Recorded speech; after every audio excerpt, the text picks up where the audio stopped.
Ever wondered what really separates the good from the truly great? Well, today, we're unlocking the powerful roadmap from Robert Greene's Mastery, a guide to reaching the absolute highest level of your potential. So, Greene kicks the whole thing off with this really provocative idea from the philosopher Friedrich Nietzsche. And it basically throws down a challenge to one of our most common beliefs, this obsession we have with natural talent or giftedness. And that leads us right to the core question of the entire book. What if genius isn't some kind of magical lottery ticket you're born with? What if it's actually a process, a path that anyone, and I mean anyone, can follow if they're willing to do the work? And here's the really exciting part. According to Greene, there has never, ever been a better time to walk this path. For most of history, right, specialized knowledge was locked away. You had to be born into the right family or guild. But today, it's all at your fingertips. The single biggest barrier to mastery has been completely demolished. So the path is wide open. But where do you even begin? Greene is very clear on this. The journey doesn't start with a school or a job application. It starts with a single inward step, discovering your life's task. Greene calls this your life's task. And you can think of it like an internal compass or a kind of gravity that's always pulling you towards certain subjects and activities. It's not just a career, it's a deeper calling. It comes from the thing you were obsessed with as a kid, before the world started telling you what you should be interested in. So how do you find it? Greene says, look backwards.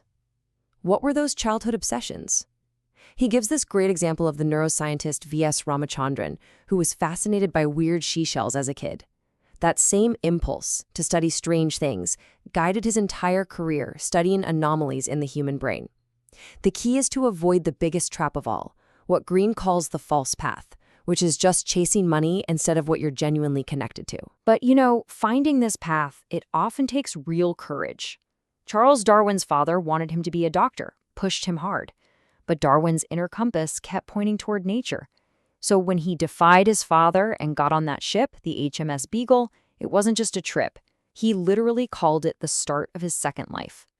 It was the moment he finally listened to himself. Okay, so you've found your calling, the direction is set.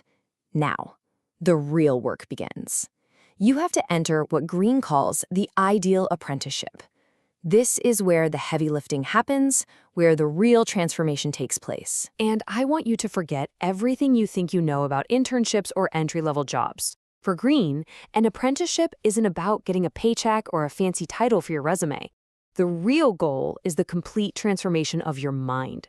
It's about going from being a clueless outsider to a disciplined insider who truly understands how things work from the ground up. And this isn't just a random process. It follows a pretty distinct three-stage path. First, you just observe. You're in passive mode, soaking up all the rules, the culture, the politics, without judging. Then, once you've got the lay of the land, you move to skills acquisition, where you deliberately practice the core fundamentals over and over. And finally, only after those skills are basically automatic do you earn the right to start experimenting and making the field your own. Now, during this phase, you're going to face a huge choice. Do you take the job with the highest salary, or do you take the one with the best learning opportunities? Think about Benjamin Franklin. He chose to work in his brother's print shop. It wasn't for the money, for sure. It was because it was the perfect place to learn the craft of writing and publishing. That knowledge paid him back for the rest of his life. And this brings us to that famous number, 10,000. You probably heard it before, but Greene traces it all the way back to the grueling hours of a medieval apprenticeship. And listen, this isn't just about putting in the time. It's about 10,000 hours of deliberate, focused practice. The kind of practice that's so intense, it literally rewires your brain and transforms those abstract rules into pure gut instinct. Okay, so after all those hours, all that disciplined practice, something really profound starts to happen. Your mind is ready to shift into a whole new gear, unlocking a level of creativity that Greene calls the dimensional mind. This is the big leap. You move from the conventional mind to the dimensional mind.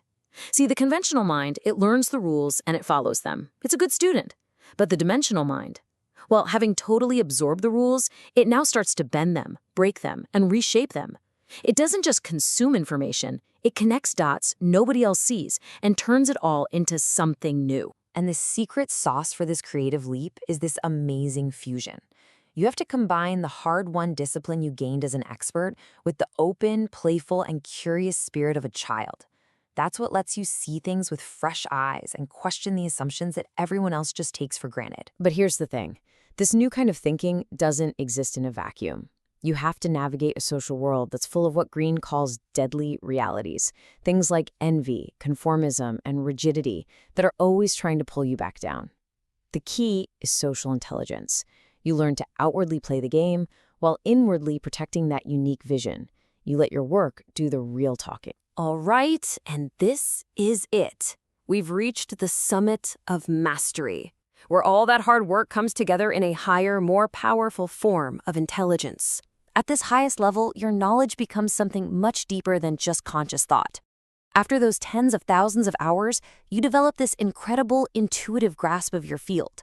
Green compares it to ancient navigators who could cross huge stretches of ocean without any instruments, just by feeling the currents, the wind, the stars. You get a fingertip feel for your domain. And let's be real, this journey takes time. A long time. Look at the novelist Marcel Proust. For 20 years, he struggled. He failed. To anyone watching, it looked like he was just wasting his life. But in reality, that long, painful apprenticeship was cultivating the deep insight he needed. And when the breakthrough finally came, it led to one of the greatest novels ever written. Now, this isn't about abandoning logic for some fuzzy feeling. True mastery is the ultimate fusion. It's when your deep, holistic intuition is guided and sharpened by your rational, analytical mind. The two just stop being separate things. They become one seamless, powerful process. And who understood this better than Albert Einstein, the icon of the rational scientist? He said his greatest insights came from that intuitive gift, which was then served by his rational mind. In our world, we so often get that backwards. We honor the servant, the rational mind, but we've forgotten all about the sacred gift. So ultimately, the message from Robert Greene's mastery is incredibly powerful. It's that the highest levels of human achievement are not reserved for some chosen few. Genius isn't a fluke. It is a path. It's a process that is available to anyone with the courage to follow it. So the only real question left is the one you have to ask yourself. What is your first step?